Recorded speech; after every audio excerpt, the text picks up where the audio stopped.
and the interest in precious metals is increasing because people can see that gondola is losing air right now. And my generation, we're the first generation with what we call a 401k. In Canada, it's called an RRSP.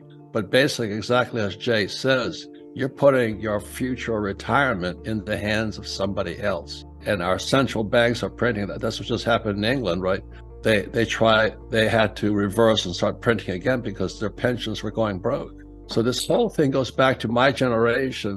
This who stole my pension is that my generation, a boomer generation, is the first one that's dependent upon the stock market for their retirement. Up to then, if I worked for Ford Motor Company was in charge of my retirement. But what happened in 1974, corporate America and corporations all over the world, so we don't want to handle the retirement of old guys, the boomers. So we're going to put it in the hands of the boomer themselves. But the trouble is, my generation has no financial education, neither does yours really either. And they started saving money. The government prints it.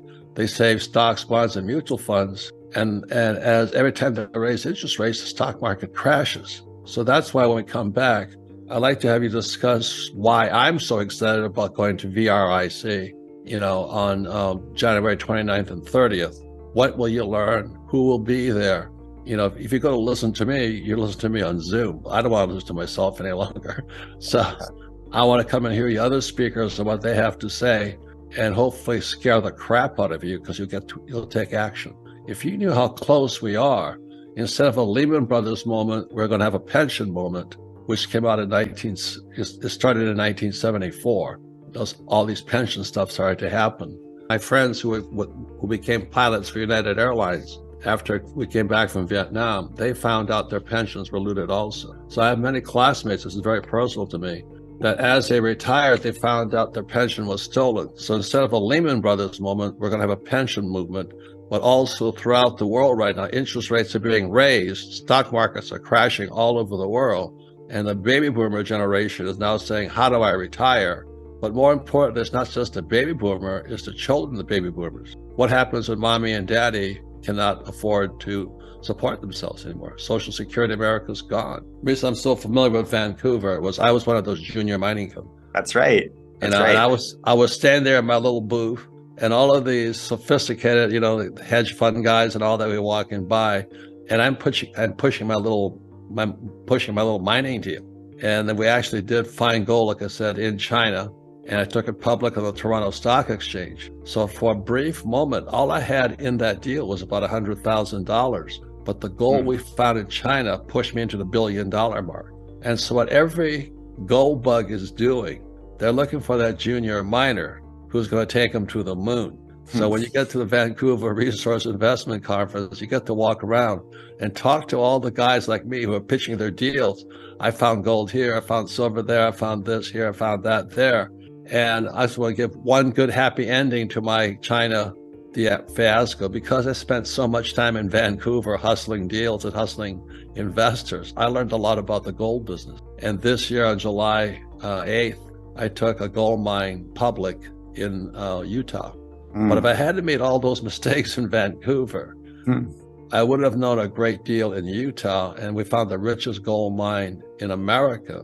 But because I was in Vancouver 10 years earlier. So you come to Vancouver more than just hit the triple, the 10 times, the 20 times, the 30, that one junior mine that goes through the roof. You come for the education. And so I highly suggest people just go from booth to booth and get to as many of those mining companies as possible, as well as listen to the very senior speakers like Rick Rule and Justra to find out why you should be in gold. But that's why I'm very excited about attending a conference on January 29th and 30th. But I paid for it. I paid my dues hanging out in Vancouver. and that's what people want to hear. I mean, that's why I throw this event. That's why people come to it, so they can hear those stories, right? And individuals like Ross Beatty, he's delivered 14 companies that have generated a 10x return to his shareholders. I mean, these really are individuals who have been in the game for 40 plus years. In Rick Rule's case, he's been a vet for 40 plus years now. He reminds me every time he gets on stage that he's been in the junior mining industry longer than I've been alive. But, as a consequence, he's got scar tissue, right? And you can hear those war stories from him. And Rick's the first to tell you that he would have had to work half as hard and made 10 times as much money if he knew now, if he knew when he started this business what he knows now, and if he'd only invested in the same 4 to 6 entrepreneurs. And so, it's very valuable when you come to a show like this to meet the CEOs who are going to be having that adventure with your cash. Like, can you trust this human being? It's hypercritical. That's why we put everybody in one room together.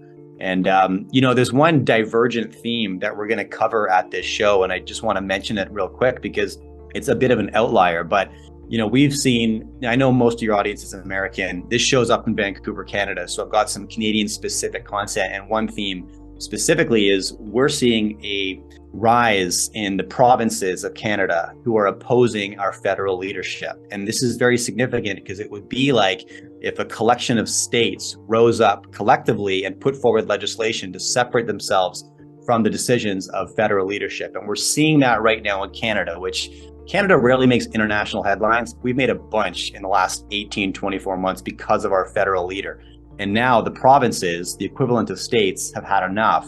And starting with 2 right in the center, Alberta, which is like the Texas of Canada, it produces all the energy. And Saskatchewan, which is like the, Dakota, like it produces all the food, right?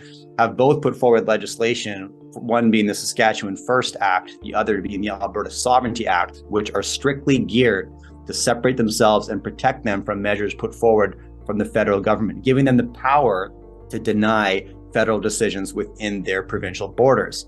And the media in Canada is covering this, saying, nobody wants this, right? The public is scared of this.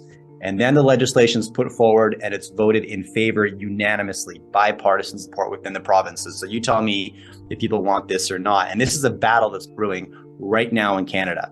And so this is like, you're like leading the trucker strike. It's a continuation ripple effect. Yes, exactly. It's the ripple effects of that uprising. And it's very real. As an American, that to me is interesting because America, asking what Americans think of Canadians are nice, happy, peaceful people. Then you guys lead this trucker strike, and now you're saying that your provinces are going to withdraw and secede. Like Montreal tried for years to secede. Yeah, so people will be able to. This is a historic event. This is like the trucker strike of not that long ago. But also, it's going to be more business opportunities and investment opportunities for people who really want to get on what I call ground floor. Because I think it's kind of funny that, I played rugby against you guys, Canadians, all the time. And Canadians always go, C-A, N-A, D-A, most polite rugby players we knew.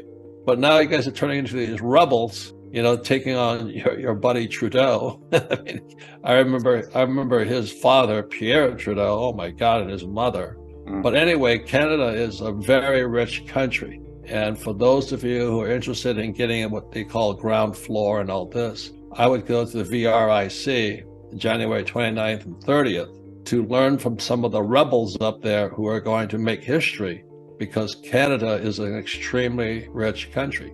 And with electronic vehicles coming on to stay and all that, I attempted to start a copper mine also in outside of British Columbia. That was a tough job, but it's a tough business. And so that's why if all of you who want to understand one of the biggest revolutions going is in precious metals, but because we're going to have a pension crisis, Social Security crisis, stock market crisis, and if you're saving US dollars with a Canadian loonie, you're crazy, because they're going to start printing like crazy. That's what just happened in England, right? They had to start printing again, because if they stopped printing, their pensions would go broke in England. So all that did was make the value of the pound sterling worth less and less.